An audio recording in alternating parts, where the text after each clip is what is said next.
Cvijet.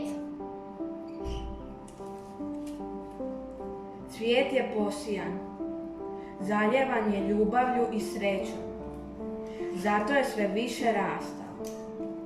Iz pupa je razvio svoje predivne latice. Bio je to jedan prekrasan cvijet. No ipak su mu se rugali. Smijali su mu se i govorili ružne riječi.